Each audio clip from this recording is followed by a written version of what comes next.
धनबाद में देश भर में कोरोना के बढ़ते मामलों के बीच धनबाद जिले में इसकी क्या कुछ तैयारी है, कैसे जिला प्रशासन स्वास्थ्य विभाग से निपटेगी।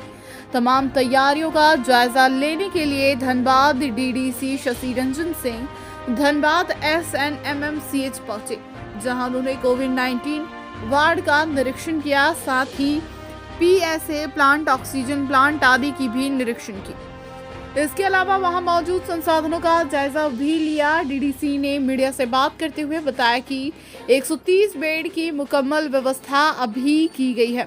किसी भी गंभीर परिस्थिति से निपटने के लिए पर्याप्त मात्रा में ऑक्सीजन सिलेंडर, ऑक्सीजन पाइपलाइन की व्यवस्था भी है। साथ ही वॉलंटियर की पर्याप्त संख्या में मौजूद हैं।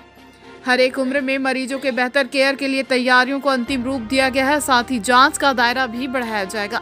लैब में जो केमिकल पुराने हो चुके हैं उनके स्थान पर फ्रेश केमिकल की सप्लाई कराई जाएगी। साथ ही रेलवे स्टेशन, बस स्टॉप एवं जिले के अन्य एंट्री पॉइंट पर भी बाहर जाने आने वाले यात्रियों की जांच व्यवस्था करवाई जाएगी। कोविड को लेकर तैयारियों को लेकर तो क्या कुछ देखा आपने और क्या कुछ और व्यवस्था दुरुस्त करना बाकी है? जैसा कि हम लोगों को स्टेट गवर्नमेंट से निर्देश प्राप्त हुआ था कि हम लोगों को जो है आज जितने भी हमारे मेडिकल हॉस्पिटल्स में कोविड प्रिपेरेडनेस है उसकी मॉक ड्रिल करी जानी थी। उसी सिलसिले में मैं अभी SNMMCH में जो कैथ लैब में हमारी कोविड पेशेंट्स को ट्रीटमेंट हेतु जो तैयारी की गई हैं उसको हम लोगों ने देखा। अभी हम लोग लगभग 130 बेड्स जो हैं हमारे ready to move in conditions में हैं। हमारे जो स्टाफ और डॉक्टर्स हैं उनकी रोस्टर लिस्ट वगैरह भी तैयार है। वी आर फुली प्रिपेयर्ड कि किसी भी क्षण अगर किसी भी प्रकार की कंटीजेंसीज या एक्सीजेंसीज होती हैं तो we are in a capable to tackle at least 130 in a one go. Otherwise हम लोग लगभग 250 से 300 बेड्स जो हैं सरकारी संस्थानों में हमारे पास ऑक्सीजन सपोर्टेड बेड्स हैं। लगभग 50 से ऊपर जो वेंटिलेटर्स हैं हमने जो है, जैसा आप देख पा रहे थे कि हम लोग हर जो बेड्स हैं उनके पास ऑक्सीजन की अवेलेबिलिटी भी हमने देखा।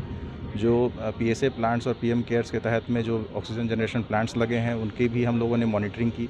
तो सभी जो है सेटिस्फैक्ट्री कंडीशन में हैं और वी आर वेल प्रिपेयर्ड कि हम लोग किसी भी कंटीजेंसी के लिए पूरा तैयार हैं। चाहे वो खाने से भी एस्पेक्ट से आपने देखा और लॉन्ड्रीज वगैरह भी हम लोगों ने इंस्पेक्ट किया है। तो सब जो है नॉर्मल पेशेंट से अलग हम लोग करने की कोशिश कर रहे हैं और किसी प्रकार की कोई कंटामिनेशन वगैरह भी जो है Covid and non Covid patients के बीच में हम लोग अवॉइड करेंगे।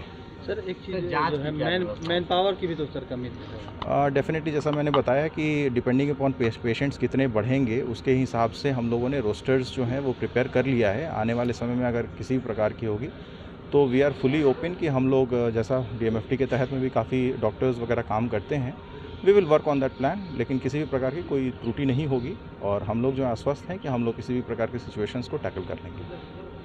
टेस्टिंग की जांच को लेकर हमेशा जांच को लेकर कल रात में भी हम लोगों को निर्देश प्राप्त हुआ है। किट्स वगैरह भी हम लोगों को उपलब्ध कराए जा रहे हैं और हम लोग टेस्टिंग्स को बढ़ाएंगे अभी। और आने वाले समय में आप लोग देखेंगे कि हम लोग जो पास जो प्रोटोकॉल्स थे जहाँ पे जहाँ पे पब्लिक का इन्फ्लक्स होता है टाउन में, जैसे बस स्टैंड्स और स्टेशंस वगैरह होते हैं, वहाँ पे हम लोग अपने पॉइंट्स लगा करके सैंपल कलेक्ट करेंगे हम लोग। सर यहाँ RT-PCR लैब है और वहाँ के डॉक्टरों का भी कहना है कि उसका जो केमिकल है वो बहुत पुराना है।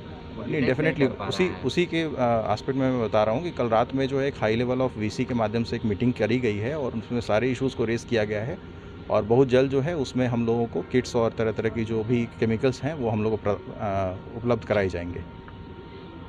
कम्युनिटी को भी अवेयर करें कि सिर्फ हमारा ट्रीटमेंट ही लक्ष्य नहीं है, इस बीमारी से बचने के जो उपाय हैं उसकी ओर जनता को ध्यान देने की आवश्यकता है। जैसे भीड़ भाड़ वाली जगहों को अवॉइड करना, जो कोरोना एप्रोप्रिएट बिहेवियर सरकार ने तय कर रखा है, 2 गज की दूरी, मास्क जरूरी, ये सारी चीज़ों को अपने व्यवहार में लाएं और अभी जब तक कि ये दौर गुजर नहीं जाता है कम से कम